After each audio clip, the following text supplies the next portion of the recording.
eh. Talagang difficult ang round na ito. Kasi meron na kaming ilalagay sa tamang dapat palagyan. Ito po si Alwin Ignacio, the diva that you love. Kasama ko ang aking kaibigang Bonggang-Bongga. Lency Bongga. Ito po ang The Kitty Show. Ang tawag na talakayan Showbiz Edition. So, ito po ay isang universal statement. At tanggapin nyo ito, dahil ito talaga ay tunay na katanggap-tanggap. Mga Bloom, makinig. Tumigil na kayo. Ang Bini ay hindi kapantay o kaantas ng SB19. Hindi lang yan period, may exclamation point pa ng saang rekwa. At bakit ko nakasabi yan? Kasi ang Bini ay girl group. So dapat ang katapat nila P-pop girl group rin.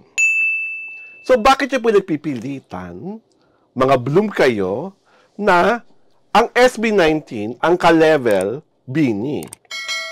Pangalawa, ang SB19 ang kauna-unahang all-male P-pop group na nagbukas ng pinto para sa lahat ng ibang P-pop groups. Hindi nyo pwedeng burahin ang kasaysayan na yan. Sangrekwang dugo, pawis, sakripisyo, talento ang ibinigay ng SB19 para maging the standard by which all other P-pop groups will be measured. Pakitandaan ulit, ang mga ka-level, ang mga after SB19 ay Agimat. After Agimat ay BGYO. After BGYO ay Vision. At hanggang down the line. So, ang SB19 po, Apex, nakatuktok. Sila ang tinitingala. Sila ang kings. Sila ang hari. Sila ang sinusubaybayan. So, wala kaming pakialam, personally, ako, as an 18, and as a Kentel shipper, na mas mahal ang ticket ng konsyerto ng mga batang babaeng ito. Pampadagdag ng premium yan, di ba? Kaibigang Glenn. At kung afford naman ng mga Bloom, why not? Chop not. Sige, punuin nyo yung 3 araw, 3 gabi na show na Biniverse sa Araneta Coliseum. Ang tanging concern ko lamang dyan ay ang katotohanan na 3 gabing show, kaya ba ng mga batang babae? Hindi ba kayo nahihiyaman lang na baka pagod na yung mga bata? Hindi lang nagsasalita? Tulad ni Sarah Geronimo nung araw. Di ba? Na ratsyada sa mga provincial shows, out-of-town shows, international shows. Tapos, nag-breakdown na lang si Sarah isang araw. At saka di ba? Nagkaroon ng sakit ng sa lalamunan si Sarah that time.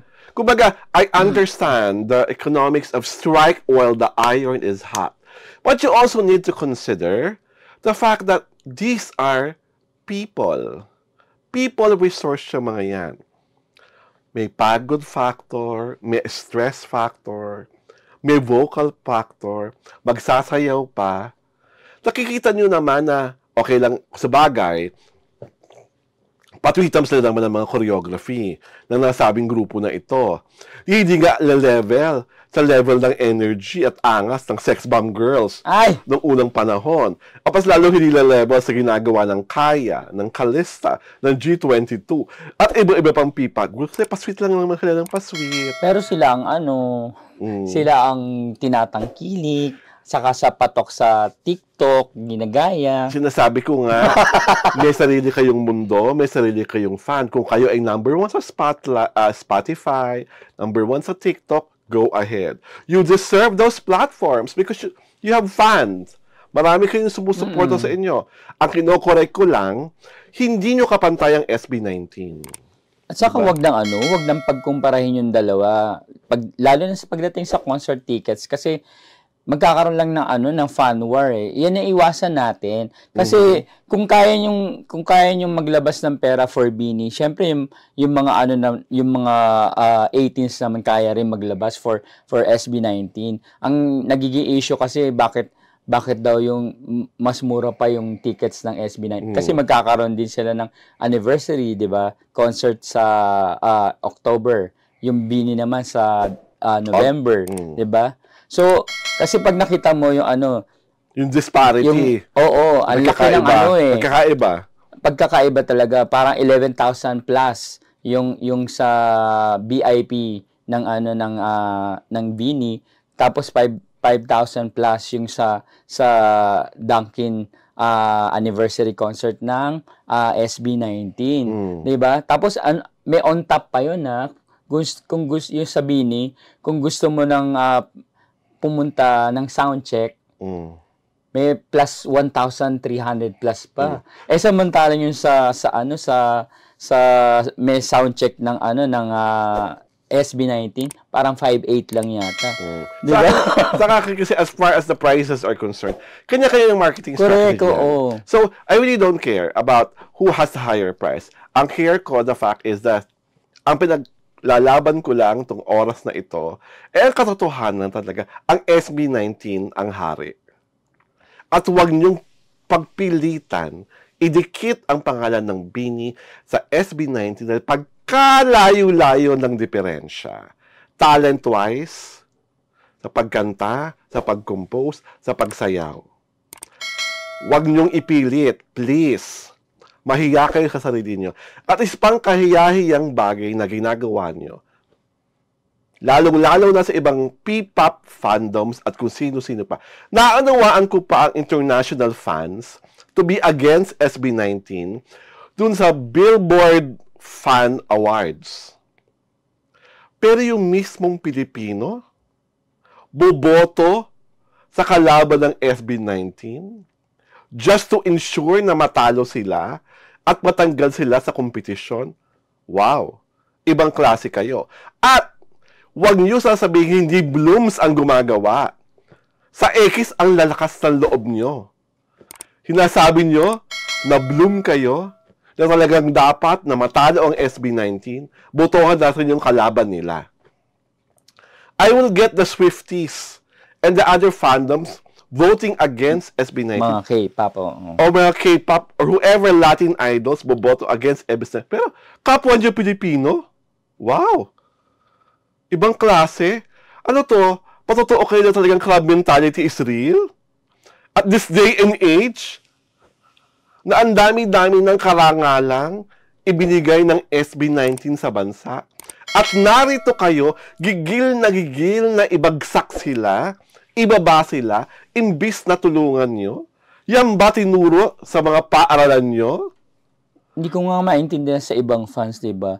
Kumbaga, yung ina-idolize nila, alam mo yung Bini at saka yung SB19, pag nakikita, okay na okay sila, di ba? Actually, pa nga sila, collab pa nga sila, di ba? Recently, Pure Gold concert. Oo, di ba? So, bakit hindi maging okay yung fans nung dalawang ito, samantalang sila, okay sila, di ba? Hindi kasi it goes to show talaga na there is emotional maturity and intelligence between SB19 and the Bini members. Ang may kakulangan ay ang ibang fan na pilit silang pinagsasabong. Oo nga eh. Hindi ko sinasabing buong fandom ha. Dahil totoo ang sinasabi ni Glenn. May mga fan. May ilan, oo. Magkakampi rin.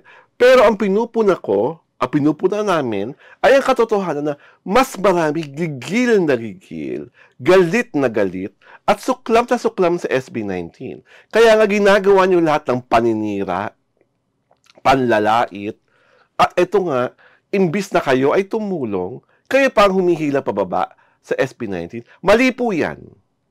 Hindi po namin kakandiliin ang mga bagay na mali. O sige, bash us! I dare you to bash us, kayo mga taga-Bloom. Sabihin nyo sa amin na mali kami. At baka pag naglabas kami bigla ng mga resibo, magitla kayo. Dahil tatabi namin ang mga messages nyo sa X na talagang kahindik-hindik. against SB19. Oo, wag nang ganyan. Wag nang ganun po. Suportahan na lang natin ang P-pop as a whole, di ba? Suportahan natin ang musikang Pilipino. Correct. Ang mga artistang Pilipino. Wag na tayong magyarahan. Ang girahin natin yung ibang lahi. Pinoy versus Pinoy kasi. Iba yung mga pop, yung J-pop, K-pop, T-pop, at kung ano-ano pa. Pero pag P-pop, please, let's become one loving community. And let's support each other. And let us push each other to success. Diba? Ang sweet ko bigla. Correct. Diba? Dahil dyan, inaalayahan po namin kayo mag-subscribe sa aming YouTube channel sa Diaryo Tirada. At syempre pa, sundan kami sa aming Facebook pagina sa Diaryo Tirada rin. Pinapalabas po ang aming online palatuntunan tuwing Sabado at Linggo, alas 4 ng hapon. Ano pa nga ba? Syempre, nood na, tutok, at mag-subscribe para hindi kayo may iskupan. Tama. Ito po si Alwin Ignacio, the diva that you love. Kasama ko ang aking kaibigang Bonggang-Bongga. Lency Bongga. Ito po ang The KT Show, ang Taray na Talakayan Showbiz Edition. Happy Sunday na! Happy Sunday! Ngiti-ngiti na. Love, love, love! Love you. Thank you sa panonood.